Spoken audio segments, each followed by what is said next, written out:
Rreth një javë më parë, ambasadori i Bashkimit Evropian në Shqipëri Silvio Gonzato apeloi ndaj institucioneve shqiptare që të luftojnë injektimin e parave me burim kriminal që të futen në ekonominë e vendit. Ndërkohë, deputeti i Partisë Demokratike që ishte në një tryezë me Gonzaton, Ivi Kaso, në një intervistë për MCN TV, akuzon mazhorancën se bën të kundërtën dhe nxit përdorimin e parave të pista. Kaso sjell si shembull konkret sektorin e ndërtimit, ku sipas tij 80% e investimeve që bën në këtë sektor përdor para që qarkullojnë jo përmes bankave. Kompani me vetëm 100.000 lekë të reja kapital, pra të sapo regjistruara, jo vetëm marrin përsipër dhe guxojnë të marrin përsipër, por nga ana e institucioneve më të larta shtetërore, Këshilli Kombëtar i Rregullimit të Territorit, Agjencia e Zhvillimit Urban e tjera, u japin projekte, jo vetëm përfitojnë si investitor strategjik, por u japin projekte miliona euro kompanive pas një background, pas një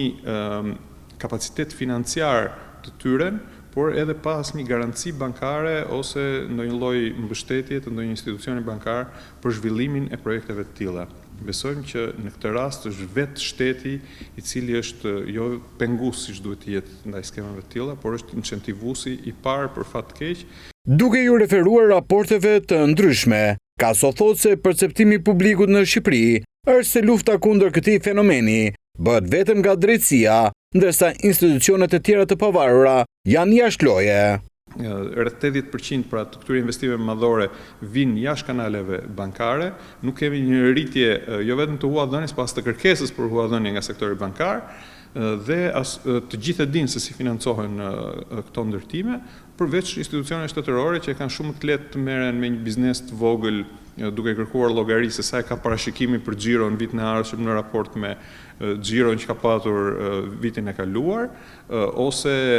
le të themi e kanë kamxhikun gjithmonë gati për sa i përket bizneseve të vogla dhe të mesme, dhe mbyllin syt ndaj atyre që i konsiderojnë ose i perceptojnë ata si më të fortë, pra kriminalët. Në këtë kuadër ai ka propozuar që parlamenti të marrë një rol koordinues me institucionet e pavarura për të nxitur luftën e parandalimit të pastrimit të parave. Është akute nevoja për një adresim urgjent të këtij fenomeni, por është një fenomen i cili nuk luftohet dot vetëm nga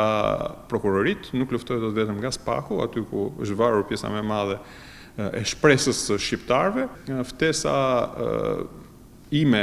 konkretisht në këtë tryezë si përfaqësues i Komisionit të Nismave Qytetare, por dhe të mbikëqyrjes institucionale, ishte në kuadër të nevojës që parlamenti të ketë një rol më të fuqishëm koordinues, veçanërisht të institucioneve të pavarura, që këtë emergjencë, jo vetëm të ekonomisë, po të demokracisë në Shqipëri, ta